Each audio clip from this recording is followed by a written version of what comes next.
During my husband's funeral, my daughter-in-law looked at me and said, "Now we're just waiting on you. Don't take too long." I didn't cry. I just cut off every penny she had. And by morning, my lawyer was knocking at her door. But let me tell you how we got to that moment, because Linda's cruelty didn't start that day. It had been building for 15 years, like a slow poison seeping through our family. I'm Dorothy, and I'm 73 years old. When my son Michael brought Linda home for the first time, I thought she was lovely, blonde, well-dressed, with a smile that could light up a room. She called me Mom from the very beginning and seemed genuinely interested in our family stories. I was so happy that Michael had found someone who appeared to care about him the way he deserved. The first warning sign came during their engagement dinner. Linda was talking about their wedding plans when she mentioned something about finally having a real family. I asked what she meant, and she laughed it off, saying she just meant having in-laws since her parents had passed away. Before we continue, comment where you're watching from and subscribe to the channel. We'd love to see how far our stories are reaching. But there was something in her tone, something that made my stomach tighten. After they married, the changes started slowly. Linda would suggest that Sunday dinners were too much work for me at my age. She'd offer to host instead, which seemed thoughtful. But then she'd seat me at the far end of the table, away from Michael, claiming the lighting was better for my eyes there. Little things that seemed caring on the surface but left me feeling pushed aside. The real shift happened when my husband Henry was diagnosed with cancer 3 years ago. Suddenly, Linda became very interested in our finances. She'd ask Henry about his investments, his pension, our savings. "Just trying to help plan for the future," she'd say with that perfect smile. Henry found it touching that she cared so much about our security. I found it suspicious. During Henry's treatment, Linda appointed herself as our primary caregiver coordinator. She'd drive us to appointments, organize medications, handle insurance calls. On paper, she was the perfect daughter-in-law. But I noticed how she'd step in whenever doctors discussed Henry's condition, how she'd answer questions directed at me, how she gradually became the voice of our medical decisions. "Dorothy gets so overwhelmed with all the medical terms," she'd tell the doctors. "It's better if I handle the complex information." Michael would nod approvingly at his wife's thoughtfulness. He couldn't see what I saw, how Linda was systematically positioning herself as the responsible adult while painting me as a confused old woman who couldn't handle important matters. The isolation was subtle but relentless. When I tried to discuss Henry's care with Michael, Linda would interrupt with, "Oh, we already covered that with Dr. Peterson, didn't we, honey?" When I wanted to attend support groups for caregivers, Linda would say, "I don't think that's necessary, Mom. You have us." When old friends called to check on Henry and me, Linda would often answer the phone and handle the conversations herself. "I told them you were resting," she'd explain later. "You have enough to worry about." But I wasn't resting. I was disappearing. Worst part was watching Henry accept it all. My husband of 45 years began deferring to Linda on everything. When I'd try to voice concerns about treatment options or care plans, he'd say, "Linda's already looked into that, Dorothy. She knows what's best." I felt like a stranger in my own life. Henry passed away on a Tuesday morning in October. Linda was there, of course, holding his hand while I sat in the chair beside his bed. She cried beautifully, the kind of graceful tears that made everyone comment on how devoted she was, how much she'd sacrificed to care for us. At the funeral home, she took charge of all arrangements. "Dorothy's too grief-stricken to handle these decisions," she told the funeral director while I sat right there. She chose the flowers, the music, even what Henry would wear. When I tried to suggest the blue tie Henry loved, Linda gently but firmly overruled me. "The gray one is more dignified for the service, Mom. Trust me on this." Michael hugged her afterward, whispering how grateful he was that I had her support during such a difficult time. He couldn't see that his wife had just erased me from my own husband's final arrangements. The funeral service was everything Linda wanted: elegant, somber, perfectly orchestrated. I sat in the front row like a prop, listening to people praise Linda's strength and devotion. Person after person told me how lucky I was to have such a caring daughter-in-law, if only they knew. After the burial, we returned to the funeral home. For the reception, I moved through the crowd like a ghost, accepting condolences and listening to more praise for Linda's selflessness. I was standing near the guest book when Linda approached me, her face composed in that expression of gentle concern she'd perfected. "I know this is hard, Dorothy," she said, placing her hand on my arm, "but we need to start thinking practically about your future." Something in her tone made me look up sharply. She glanced around to make sure no one was listening, then leaned Closer. The house is too big for you now. Michael and I think it would be best if you moved to that nice assisted living place we looked at. We can handle selling the house and managing Henry's affairs. You shouldn't have to worry about complicated financial matters at your age. My blood ran cold. The house Henry and I shared for 30 years?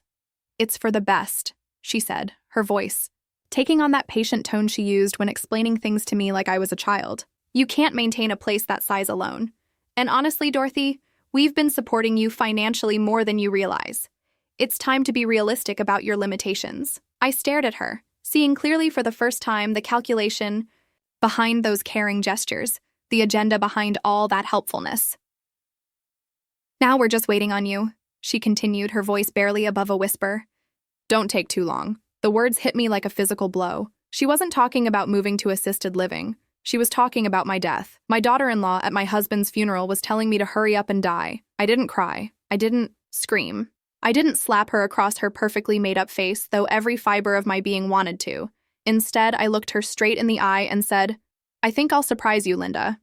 Then I walked away, leaving her standing there with that false smile frozen on her face. The ride home was silent. Michael drove while Linda sat beside him, occasionally reaching over to squeeze his hand. I sat in the back seat, invisible as always. But my mind was clearer than it had been in years.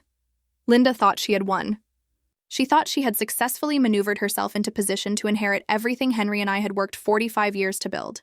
She thought I was just a confused old woman who would quietly fade away. She was about to learn how wrong she could be. That night, alone in the house that suddenly felt too quiet, I did something I'd been avoiding for weeks. I went into Henry's study to sort through his papers. Linda had offered to handle this task multiple times, always with that concerned voice saying I shouldn't burden myself with such painful memories. Now I understood why she'd been so eager to take this responsibility from me. Henry's study had always been his sanctuary. A small room lined with bookshelves, his old leather chair by the window, and the oak desk where he'd paid bills and managed our finances for decades. I'd barely entered this room since he'd gotten sick. Linda had convinced me it was too emotional, too overwhelming.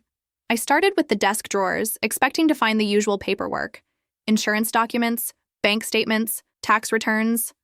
But in the bottom drawer, pushed way to the back, I found something unexpected. A wooden box I'd never seen before, about the size of a jewelry case with a small brass lock. My hands trembled as I searched for the key. I finally found it taped to the underside of the drawer. Inside the box were letters, dozens of them, all in Henry's careful handwriting. The dates spanned the last 3 years, starting just after Linda had begun inserting herself into our medical care. I picked up the first letter with shaking hands. It was addressed to me, dated just 2 weeks after Henry's cancer diagnosis. My dearest Dorothy, it began. I'm writing this because I don't know how to say these things to your face. I see what's happening, and I'm ashamed that I don't have the courage to stop it. I sank into Henry's chair, my heart pounding as I continued reading. Linda means well, I think, but she's taking over our lives in ways that worry me. Today she told Dr. Martinez that you were too upset to hear the test results directly, so he should discuss them with her first. But Dorothy, you weren't upset. You were right there, asking intelligent questions, and she cut you off. I should have spoken up. I should have told the doctor that you're perfectly capable of hearing your own husband's diagnosis. But I didn't, and I hate myself for that weakness. Tears blurred my vision as I read on. Michael thinks Linda is being helpful, and maybe she believes she is too. But I watch her maneuvering around you, speaking for you, making decisions about our lives without consulting you. Yesterday, she scheduled my next appointment without asking either of us what day worked best. When you mentioned you had book club that day, she said, "Oh, I'm sure the ladies will understand if you miss one meeting." As if your commitments don't matter. I set the letter down, my hands shaking. Henry had seen it. He'd noticed Linda's manipulation from the beginning, but he'd said nothing. I picked up another letter, dated 6 months later. Dorothy, I'm getting sicker, and Linda's control is getting worse. She's convinced Michael that I need specialized care and that you're not equipped to handle complex medical decisions. She's been researching care facilities and showing Michael brochures when you're not around. I heard them talking yesterday about when it's time to move Dad. Not if, but when. My chest tightened with anger and grief. While I'd been trying to savor every moment with my dying husband, Linda had been planning his future without me. The I. Next letter was even more devastating. Linda asked me about our will today. She was very casual about it, bringing it up while she was organizing my medications. She said she and Michael were wondering if we'd updated it recently since circumstances change when people get older. She suggested we might want to simplify things to make it easier for Michael to handle when the time comes. Dorothy, she was fishing for information about our finances, our assets, what Michael might inherit. I pretended to be too tired to discuss it, but it scared me. I realized my hands were clenched into fists. Linda hadn't just been positioning herself as our caregiver. She'd been conducting reconnaissance, gathering intelligence about what she stood to gain from Henry's death and my eventual demise. The letters continued chronologically, documenting Linda's increasingly bold attempts to control our lives. Henry wrote about how she'd started answering our phone, screening our calls, how she'd convinced Michael that visitors were too exhausting for us, effectively isolating us from friends and extended family, how she'd begun making comments about the house being too much for me to maintain alone. She's building a case, Henry wrote in one letter. Every conversation, every helpful suggestion, every time she speaks for us, she's building a case that we're incapable of managing our own lives. And the worst part is, Michael believes her. My own son looks at me now like I'm a burden that needs to be managed rather than his father who deserves respect. But it was the final letter that broke my heart completely. It was dated just 2 weeks before Henry died. Dorothy, my darling wife of 45 years. I'm dying, and I'm terrified. Not of death itself, but of leaving you alone with Linda. I've been too weak, too sick, too afraid of conflict to protect you from her manipulations. I've let her convince everyone, including our son, that you're fragile and confused when you're actually stronger and sharper than any of us. He continued. I've been secretly working with attorney James Morrison to make sure Linda can't get her hands on everything we've built together. There are documents she doesn't know about, provisions she hasn't planned for. I pray you'll never need to use them, but they're there if she tries to take what's rightfully yours. My breath caught. What documents? What provisions? The key to the safety deposit box is in my jewelry box, behind the photo of us on our wedding day. Box 247 at First National. James Morrison has copies of everything, and his number is in my address book under JM Personal. If Linda tries to push you out of your own life after I'm gone, call him immediately. I dropped the letter and ran to our bedroom, to Henry's. Jewelry box on the dresser. Sure enough, behind our wedding photo was a small silver key I'd never seen before. Attached to it was a note in Henry's handwriting. For Dorothy, your insurance policy. I sat on the edge of our bed, holding the key and thinking about everything I'd just learned. Henry had known. He'd seen Linda's game from the beginning and had been working behind the scenes to protect me. While I'd felt abandoned and erased, he'd been quietly building defenses against the woman who was systematically destroying our family. But he'd also admitted to his weakness, his failure to stand up to her when it mattered. Reading his words, I understood the position he'd been in.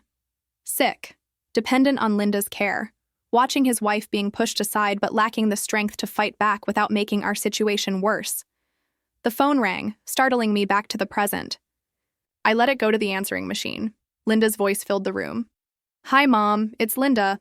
I know today was difficult, but I wanted to check on you. Michael and I were thinking we should meet tomorrow to discuss practical matters. Selling the house, settling Henry's affairs, getting you moved somewhere more manageable. I'll come by around 10. We have so much to take care of. The casual assumption in her voice that she would be handling Henry's affairs, making decisions about my future, managing my life. It was exactly what Henry had warned me about in his letters. I walked to the answering machine and pressed delete. Then I picked up the phone and dialed the number Henry had left for James Morrison. It was late, but this couldn't wait until morning. The phone rang twice before a professional voice answered. Morrison Law Office. Mr. Morrison, this is Dorothy Brennan. I think my husband Henry left some documents with you. I need to see them. There was a pause. Mrs. Brennan, I've been expecting your call. How soon can you be here? I looked at the clock. It was nearly 9 p.m. Would tomorrow morning work? I'll open the office early. 8 a.m., I'll be there. After I hung up, I sat in Henry's chair with his letters spread across the desk. For 3 years, I'd felt like I was losing my mind, questioning my own perceptions, as Linda gradually erased me from my own life. Now I knew I'd been right all along. Henry had seen it too. He'd documented it. And most importantly, he'd prepared for it. Linda thought she was inheriting a confused, helpless widow, along with whatever assets Henry had left behind. She thought she'd successfully convinced everyone that I was incapable of managing my own affairs. Tomorrow, she was going to discover that Henry's greatest gift to me wasn't the house or the money or the memories of our life together. It was the ammunition I'd need to fight back. I barely slept that night. Every time I closed my eyes, I saw Linda's face at the funeral, heard her voice telling me not to take too long dying. But now, instead of feeling defeated, I felt something I hadn't experienced in years: power. At 7:30, the next morning, I was already dressed and ready when I heard a car pull into my driveway. Through the window, I saw Linda getting out of her silver BMW, carrying a folder and wearing that expression of determined efficiency I knew so well. She was early. Of course she was. She probably wanted to catch me while I was still vulnerable, from grief before I had time to think clearly about anything. I let her knock twice before answering the door. "Morning, Mom," she said, brushing past me into the house without waiting for an invitation. "I brought coffee and some pastries from that bakery you like. I thought we could have breakfast while we talk through everything." She moved through my house like she owned it, setting her things on the kitchen table, opening cabinets to find plates and cups. I watched her performance of thoughtfulness, seeing it clearly now for what it was: a carefully orchestrated show of care designed to make her subsequent takeover seem natural. "Linda," I said quietly, "I have an appointment this morning." She paused in her bustling. "An appointment? With whom? That's personal." Her smile tightened almost imperceptibly. "Mom, I don't think you should be making important decisions right now. You're grieving, you're emotional. Whatever it is, maybe Michael and I should handle it." There it was. The assumption that I was incapable. The smooth redirection of my autonomy into their control. "I'm perfectly capable of managing my own appointments." "Linda, of course you are," she said in that patient voice that made my skin crawl. "But there's so much to handle right now. The funeral expenses, Henry's medical bills, the insurance claims. I've already started organizing everything. Look," she opened her folder and spread papers across my kitchen table. Bank statements, insurance forms, legal documents, all marked with her neat handwriting, all organized with colored tabs. "I've been tracking everything for months," she continued. "All of Henry's medical expenses, the outstanding bills, what insurance covers and what it doesn't. I have a complete picture of your financial situation." My blood ran cold. She'd been tracking our finances for months. While I'd been focused on caring for my dying husband, she'd been conducting a full audit of our assets. "This is very thorough," I said carefully. "I just want to help." She pulled out a chair and gestured for me to sit. "Now, about the house. I've already spoken to a realtor, and she thinks we could get a good price if we list it quickly. The market is strong right now." "You spoke to a realtor? When?" "Last week. I wanted to be prepared. Mom, I know this is your home, but maintaining a 4-bedroom house at your age just isn't practical. The upkeep, the property taxes, the utilities, it's going to eat up Henry's life insurance money faster than you think." She leaned forward, her voice taking on that concerned tone. "I found a lovely assisted living facility about 20 minutes from our house. You'd have your own apartment, but there'd be people to help with meals, medications, emergencies. No more worrying about maintenance or bills or any of that stress." I stared at her, amazed by the completeness of her planning. She'd found a realtor, researched care facilities, organized our financial records, and planned my entire future, all while my husband was dying and I was grieving. "And the money from selling the house would cover the assisted living costs for years," she continued. Plus, Michael and I could visit all the time. You'd practically be part of our daily lives." "I already am part of your lives, Linda. I'm family." Something flickered in her eyes. "Of course you are. That's why we want to take care of you properly. The way you took care of Henry?" The words slipped out before I could stop them. Linda's expression shifted, just for a moment, before she recovered her composure. "I did everything I could for Henry. We all did. Yes, you certainly made all his medical decisions for him. Dorothy, I think grief is making you confused about what actually happened. Henry needed specialized care that was beyond what you could provide. I was just trying to help coordinate things. The gaslighting was so smooth, so practiced. If I hadn't read Henry's letters, I might have believed her version of events. But I had read them, and I knew exactly what she'd been doing. "I need to leave for my appointment now," I said, standing up. "Mom, we really need to finish this conversation. There are time-sensitive matters here. Insurance claims have deadlines. The mortgage payment is due next week, and the realtor wants to list the house by Friday. I looked at her sitting at my kitchen table, surrounded by papers that documented my life, making plans for my future as if I weren't standing right there. The mortgage is paid off, Linda. Has been for 8 years. She blinked. What? The mortgage. Henry and I paid it off in 2015. There are no mortgage payments due. I watched confusion flicker across her face. She'd been so focused on organizing our current bills and expenses that she'd missed that crucial detail. Oh. Well, property taxes then. And insurance. The point is, there are ongoing expenses that I'll handle my own expenses. Dorothy, please be reasonable. You haven't managed finances in years. Henry took care of all that, and now I'll take care of it myself. I picked up my purse and headed for the door. Behind me, I heard Linda gathering her papers with sharp, angry movements. Fine, she said, her voice no longer patient and concerned. But when you get overwhelmed, when you can't handle it all, don't expect Michael and me to clean up the mess. There it was, the threat underneath all that fake care. Do what we want, or we'll abandon you when things get difficult. I turned back to look at her. I'll keep that in mind. James Morrison's law office was in a modest brick building downtown. I'd never met him before, but Henry had clearly trusted him with our most important secrets. The receptionist, a woman about my age with kind eyes, led me directly to his office. Morrison was younger than I'd expected, maybe 50, with silver hair and a calm demeanor that immediately put me at ease. He stood when I entered and shook my hand with genuine warmth. Mrs. Brennan, I'm so sorry for your loss. Henry was a good man, and he was very worried about protecting you. He left me letters, I said, settling into the chair across from his desk. They mentioned documents. Morrison nodded and pulled a thick folder from his desk drawer. Henry came to see me about 2 years ago.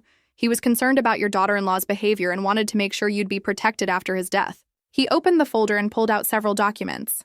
This is Henry's actual will, dated 18 months ago. It supersedes any previous versions.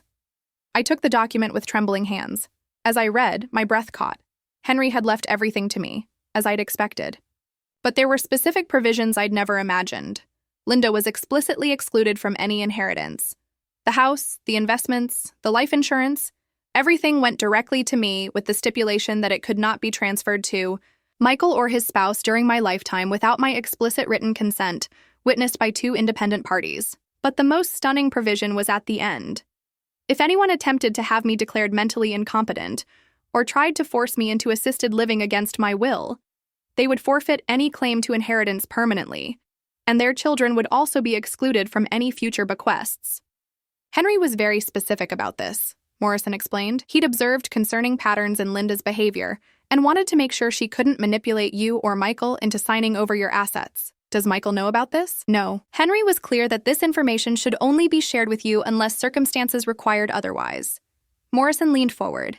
Mrs. Brennan, Henry also authorized me to take certain actions on your behalf if needed, if anyone tries, to pressure you into selling your home or moving to care facilities, if anyone attempts to gain control of your finances, or if anyone suggests you're not competent to make your own decisions. I have the authority to intervene immediately. I stared at the documents, understanding finally why Henry had seemed so passive during his illness. He hadn't been weak, he'd been strategic. He'd let Linda think she was winning while he quietly built an impenetrable legal fortress around me. There's one more thing, Morrison said, handing me another document. Henry set up a separate account that Linda doesn't know about. It has enough money to cover your living expenses for several years, independent of any other assets. She can't touch it, can't trace it, can't even prove it exists. I felt tears starting to form, but they weren't tears of grief anymore. They were tears of gratitude for a husband who'd protected me even from beyond the grave. What do I need to do? I asked. Morrison smiled. Nothing right now. Just live your life exactly as you want to. But if Linda escalates her pressure, if she tries to force any decisions, call me immediately. Henry made sure you'd never have to fight this battle alone. I drove home feeling stronger than I had in years. Linda's car was gone, but she'd left her folder of financial documents on my kitchen table. Probably trying to intimidate me with the complexity of managing my own life, I gathered all her papers and dropped them in the trash. Then I sat down at Henry's desk and wrote Linda a note. I won't be needing your help with my finances or living arrangements. I'm quite capable of managing my own affairs. Please don't let yourself into my house again without permission. I put the note in an envelope and drove to her house, slipping it under her door. By the time I got home, My phone was already ringing. The phone rang 3 times before I answered it. I already knew who it was. Dorothy, what the hell is this note supposed to mean? Linda's voice was sharp, the patient caregiver act completely gone. It means exactly what it says. I don't need your help managing my life. Don't be ridiculous. You can't handle this alone. Do you have any idea how complicated Henry's financial situation is? The insurance claims, the investments, the tax implications? I'll figure it out. You'll figure it out? She laughed, but there was no humor in it. Dorothy, you haven't balanced a checkbook in 20 years. You don't even know what accounts Henry had. I know more than you think. There was a pause. I could practically hear her recalculating, trying to figure out where she'd lost control of the conversation. Look, I understand you're upset. Grief makes people want to assert independence when they should be accepting help, but I've already put hours of work into organizing your affairs. The realtor is expecting to hear from us about the listing. The assisted living facility is holding a spot for you. Cancel them both. I will not cancel them. Dorothy, someone needs to make responsible decisions here, and clearly it's going to have to be Michael and me. The threat was out in the open now. If I didn't comply, she'd bring Michael into it, turn my own son against me. She'd paint me as a stubborn old woman who couldn't accept reality. Linda, I want you to listen to me very carefully. I am not selling my house. I am not moving to assisted living. I am not turning my finances over to you. Is that clear? Crystal clear, she said, her voice ice cold. But when you can't pay your bills, when you forget to take your medications, when you fall down the stairs because you're too proud to admit you need help, don't come crying to us. She hung up. I sat there for a moment, marveling at how quickly she'd dropped the caring daughter-in-law mask once I'd stopped playing along. All that concern, all that helpfulness, it had been performance art designed to position herself as the responsible adult while making me look incapable. But I wasn't the confused old woman she thought I was. Thanks to Henry's preparation, I had weapons she didn't know existed. An hour later, Michael's car pulled into my driveway. I watched him walk up the front steps, his shoulders tense, his face wearing that expression he'd inherited from his father, the look of a man forced to deal with something unpleasant. "Hi, Mom," he said when I opened the door. His hug was perfunctory, distracted. "Hello, sweetheart. Come in." We sat in the living room where I'd raised him, where he'd done homework at the coffee table, where we'd celebrated Christmas mornings and birthday parties. Now he perched on the edge of the sofa like he couldn't wait to leave. "Linda told me about your conversation," he began without preamble. "Mom, I think you're making a mistake." "About what?" "About refusing help. About trying to handle everything alone. Dad's been gone one day, and you're already pushing away the people who care about you." I studied my son's face, looking for traces of the little boy who used to crawl into my lap when he was scared. But that boy was gone, replaced by a man who'd been convinced that his wife knew better than his mother about everything. "Michael, do you remember when you broke your arm in 3rd grade?" He frowned. "What does that have to do with anything?" "You were riding your bike too fast down Miller's Hill and you hit that pothole.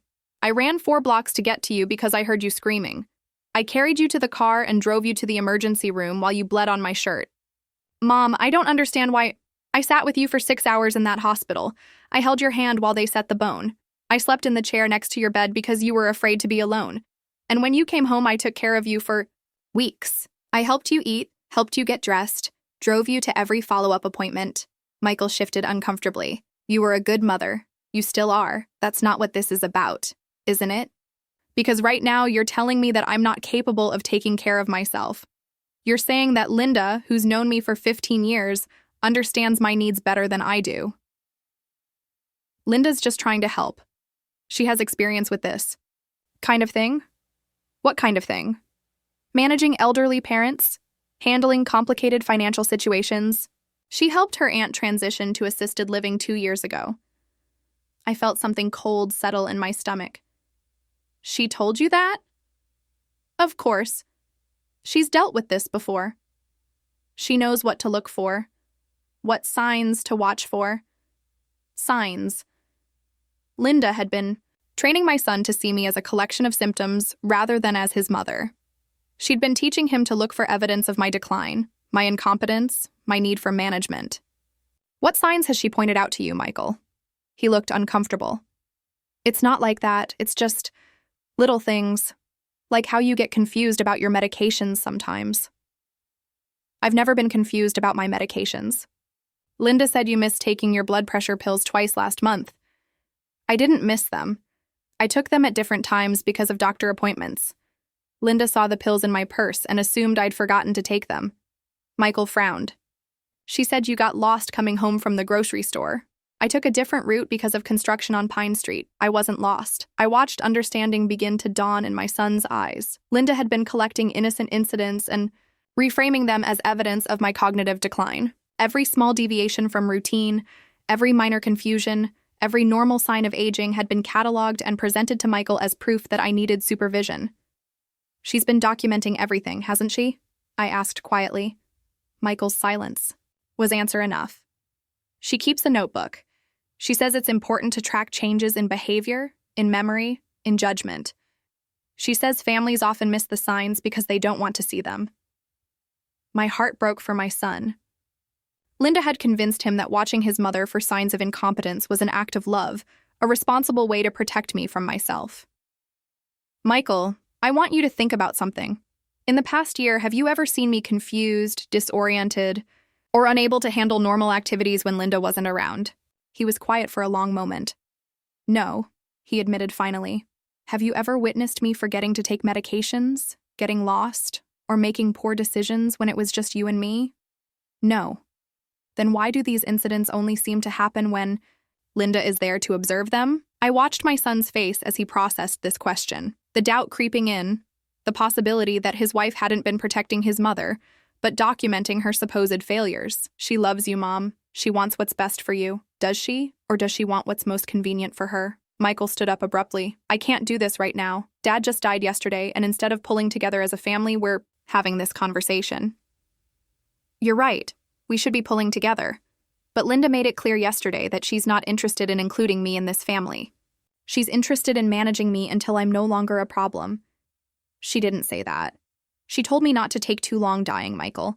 At your father's funeral, she told me to hurry up and die. The color drained from his face. That's not... She wouldn't. Ask her. Michael headed for the door, then stopped. Mom, even if Linda was insensitive, even if she said something hurtful, that doesn't change the practical reality. This house is too big for you. Dad's finances are complicated. You need help whether you want to admit it or not. I have help? What do you mean? I mean, your father made sure I'd be taken care of. I have everything I need to manage my own life. What are you talking about? I looked at my son, this man I'd raised and loved, who'd been turned against me by a woman who saw me as an obstacle, to be removed. I wanted to tell him about Henry's letters, about the secret will, about the legal protections his father had put in place. But I realized it wasn't time yet. I'm talking about being stronger than any of you give me credit for. After Michael left, I called James Morrison. She's escalating, I told him. She's turning my son against me. Are you ready to show her the will? I thought about Linda's notebook full of documentation about my supposed decline. I thought about Michael's confused face as he realized the incidents had only happened when his wife was there to witness them. I thought about 15 years of systematic manipulation disguised as care. Not yet, I said. Let her dig a little deeper first. I want her to be completely committed to her version of reality before I destroy it. What do you need from me, Kinty? You have someone monitor my house? Discreetly? I think she might try to escalate things, and I want documentation of my own. Consider it done. That night, I sat in Henry's study reading his letters again. In one of them, he'd written, Dorothy, you've always been the strongest person I know, but you've let Linda convince you that strength looks like compliance. When I'm gone, I need you to remember who you really are. For 15 years, I'd let Linda define me as fragile, confused, dependent. I'd played the role she'd written for me because it seemed easier than fighting, but Henry had left me the tools to fight back, and I was finally ready to use them. 3 days later, Linda made her final move. I was in the garden, tending to the roses Henry had planted for our 20th anniversary, when I heard cars pulling into my driveway. Not one car, 3 cars. Through the fence, I could see Michael's sedan, Linda's BMW, and a white van I didn't recognize. I dusted the soil off my hands and walked around to the front yard. Linda was standing on my porch with a clipboard, directing 2 men in uniforms who were unloading equipment from the van. Michael stood beside his car, looking uncomfortable but resigned. What's going on? I asked. Linda turned with that bright professional smile she'd perfected. Good morning, Dorothy. These gentlemen are from Safe Home Security. We're We're having a monitoring system installed. A what? A safety monitoring system, she said, consulting her clipboard. Motion sensors in each room, a medical alert pendant for you to wear, cameras in the common areas. If you fall or have a medical emergency, help will be dispatched immediately. I looked at the men unpacking electronic equipment, then at Michael, who wouldn't meet my eyes. I didn't ask for this. Of course you didn't. But after our conversation the other day, Michael and I realized we can't take any chances with your safety. This way, you can stay in your home, but we'll have peace of mind knowing you're protected. One of the technicians approached us. Ma'am, we'll need to install the main control panel near your front door, and then we'll place sensors throughout the house. The cameras will go in the living room, kitchen, and hallways. Cameras? Just for safety, Linda said quickly. If you have a fall or seem confused, the monitoring service can assess the situation and send appropriate help. I understood exactly what was happening. Linda was installing surveillance in my own home, disguised as a safety measure. She'd be able to monitor my every movement, document any behavior she could frame as concerning, and use it to build her case that I was incompetent. I don't want cameras in my house. Mom, Michael finally spoke up. It's for your own good. What if something happens and no one finds you for hours? I have a phone. I have neighbors. But what if you can't get to the phone? What if you're confused and don't remember to call for help? There it was again.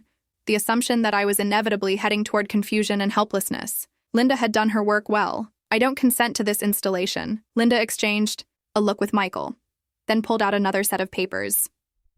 Actually, Dorothy, Michael has legal authority to make safety decisions for you. My blood turned to ice. What are you talking about? Power of attorney for healthcare decisions. Henry signed it when he was sick, giving Michael the authority to make medical and safety-related choices if you became unable to make them yourself. She handed me the document. Sure enough, there was Henry's signature, dated during his cancer treatment.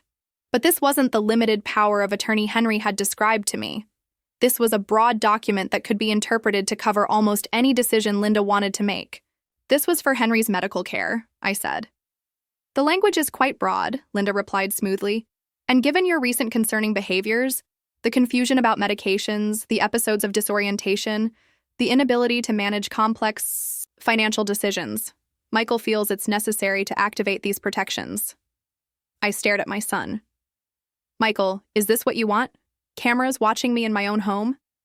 He looked miserable, but he nodded. I'm scared, Mom. Scared, Mom. What if something happens to you and we don't know? What if you hurt yourself? And if I refuse? Linda's smile never wavered. Then we'll have to explore other options. There are legal procedures for when elderly people refuse necessary care. Court-ordered evaluations, guardianship proceedings, but we're hoping it won't come to that. The threat was crystal clear.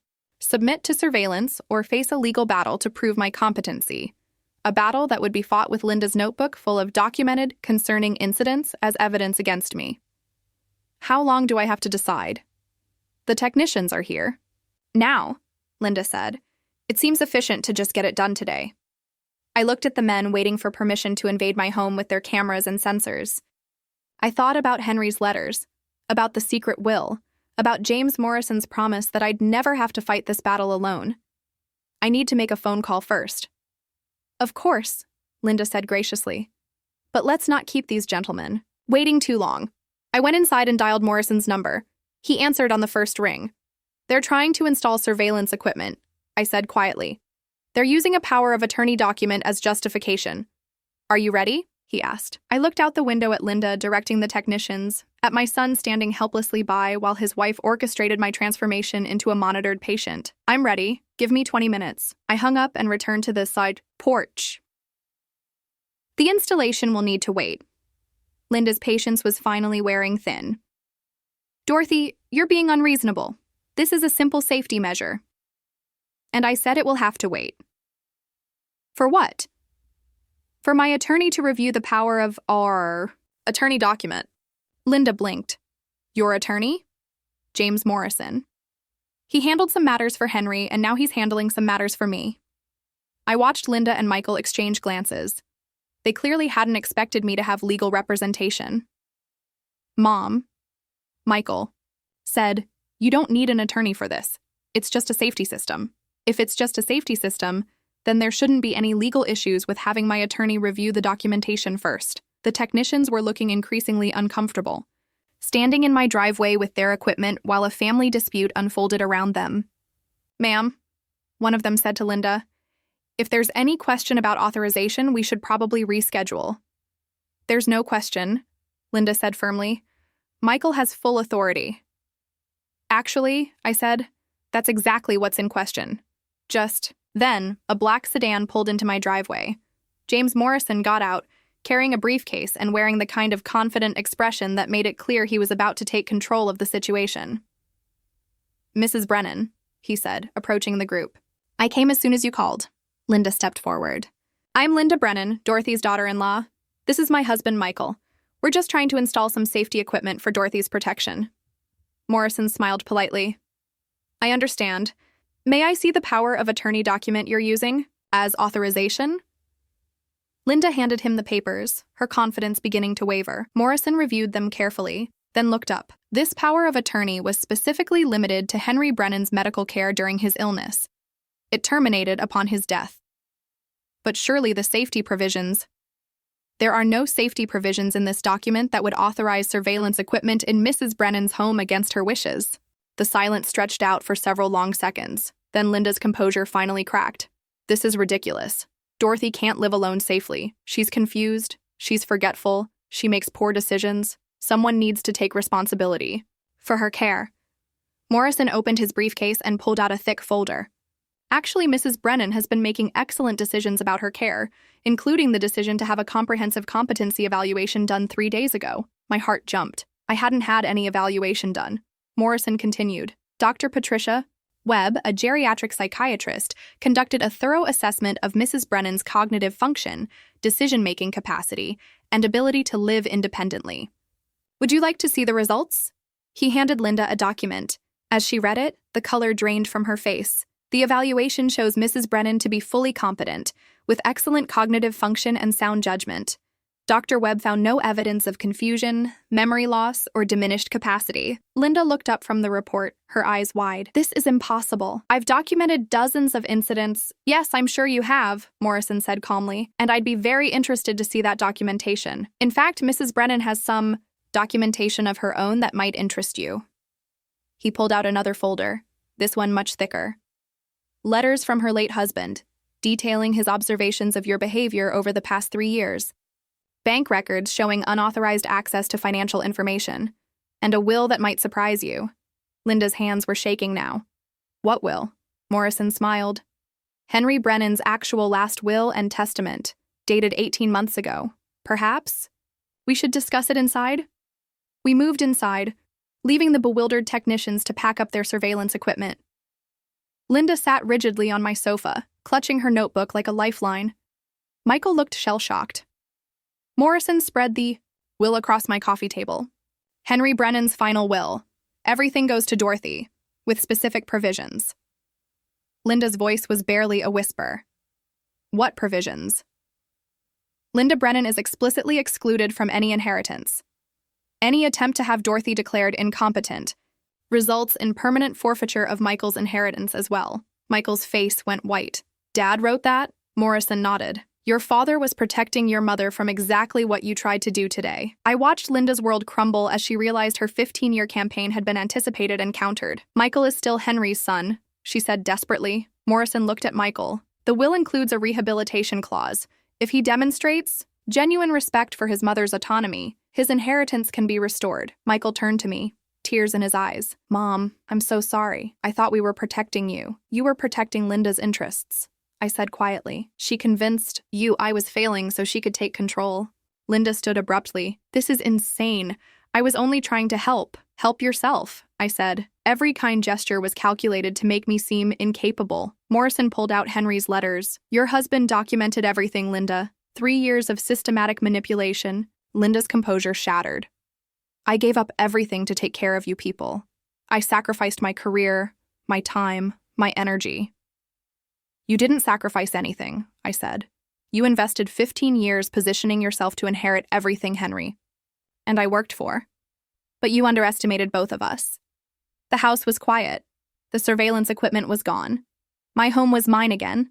Michael looked at Morrison. What do I need to do? Respect your mother's decisions. Stop treating her like an invalid. Linda laughed bitterly. Our marriage is over. 15 years wasted on this family. She grabbed her purse and headed for the door. I'll contest the will. Morrison smiled. With what resources? The house belongs to Michael's trust, contingent on his behavior. The credit cards are canceled. The car lease expires next month. You have exactly what you brought 15 years ago. Linda's hand froze on the doorknob. You can't do this. We already did, I said. After she left, Michael sat with his head in his hands. How did I not see it? She was very good, I said gently. She made caring for me seem overwhelming, then positioned herself as the solution. Morrison packed his papers. Change the locks. Linda had keys to everything. Already arranged, I said. After everyone left, I sat in Henry's study with his letters. In his final letter, he'd written, Dorothy, remember that you were always stronger than any of us gave you credit for. He was right. For 15 years, I'd let Linda convince me I was fragile, dependent, incompetent. I'd played the role she wrote because fighting seemed harder. But when she told me to hurry up and die at Henry's funeral, something inside me remembered who I really was. I'm Dorothy Brennan. I raised a son, built a marriage, survived my husband's death, and defeated a predator who tried to steal my life. At 70,